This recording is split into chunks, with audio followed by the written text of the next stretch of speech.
legislation? Why have we allowed them to rewrite and define legislation? So the example is the Supreme Court defined Obamacare as a tax after Congress had passed it. Did members of Congress know of this cushion when they voted for this new mandatory tax without the responsibility or necessity of having it titled or described as a tax? The end. Thank you very much, Marilyn. Thank you.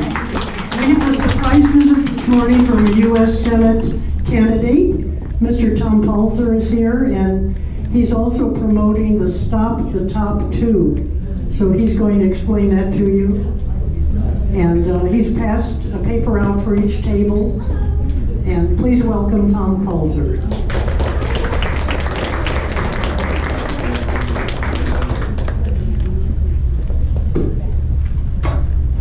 Good morning, ladies and gentlemen. Hillary Clinton should still go to jail, not the White House. And that concludes my remarks. Today I'm here to talk about a subject rather than an object, so I'm putting the horse in front of the cart for a change. I was supposed to be here next week. I'm here this week.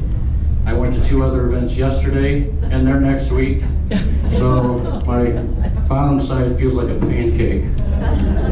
All right, if you take a look at that form that was provided to you, that's called a Declaration of Circulator form, and it has to do with the top 2 candidates Open Primary Act, the repeal. I wrote the initiative to repeal the act probably in March, and in August 10th or 11th, I submitted the initiative to the Attorney General. So now the clock is starting. There's 65 days where the Attorney General will have the initiative.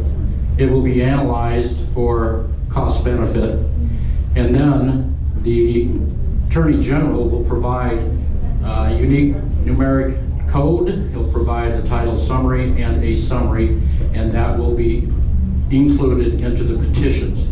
So the petitions, and this is very important, the petitions will be out at the end of October or early November. So now let me backtrack. The top 2 candidates Open Primary Act was enacted in 2011. It was not a constitutional amendment like my initiative is.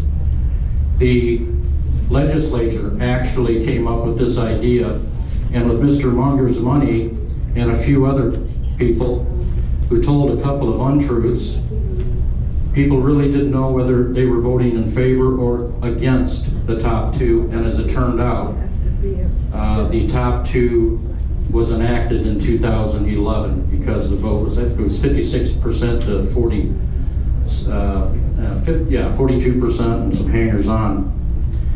Now, the top 2 allows only the top 2 candidates in congressional elections and state elective offices to move forward to the General Assembly. I wish. To the general election. So, let me give you an example. I ran for U.S. Senate in 2016. There were 34 candidates, 12 Republicans, which says something about the Republican Party not vetting people. Because if they were vetted properly, there would be 1 or 2, maybe 3 candidates at most. So I'm going to be speaking at the convention, and I'm going to simply say, look, you've got to vet your people. You also have to allow the NPPs to vote in the Republican primary, because they're not allowed to do that right now. So no party preference. We need them because we've got 7.7 million registered Democrats, and we've got about 5 million registered Republicans, but there are 4.6 million registered independents or NPPs. We need them. So the top 2 was enacted. And the primary, I guess you would say the primary statement that the top 2 people wanted to get across was that with the top 2, more moderate candidates would be available in the pool of candidates in a primary election. Well, 3 elections later, we now know that more liberal candidate incumbents won their races, and more liberal candidates won their, or retained their seats, and more liberal candidates won their offices. So top 2 is a bad law, and we need to get rid of it. Now, if you will look at that sheet of paper again, since you just familiarize yourself a little bit with it, this is an extra burden put on my back and put on the back of anybody with an initiative. Anyone, not just those who are circulating petitions, but anyone who wants to vote for this has to sign this, complete it and sign it. So if you could do that before I leave today, maybe we can get a copy machine and we can copy them, but you're going to need the original back. You'll either get the original back by mail, or like I said, if we can get them copied, then you can have your original. I'll take the copies. The reason why I'm doing this is because this puts you on a master list, and you'll get information about the progress of the top 2 all along the way. We are very much picking up steam.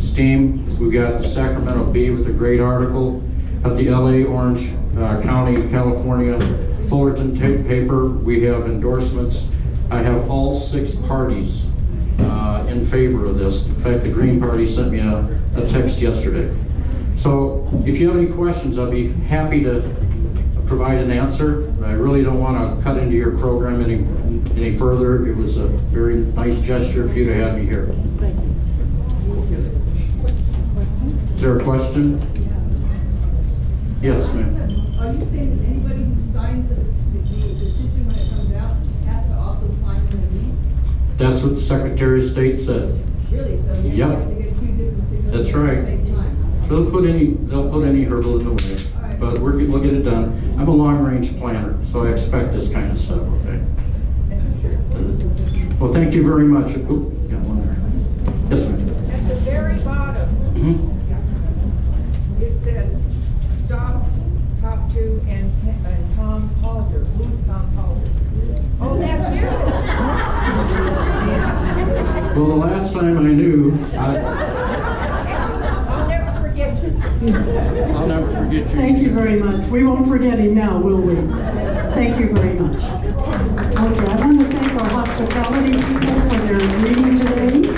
And I'm going to skip along. I'll introduce the officers as they give their reports. We have a new recording secretary.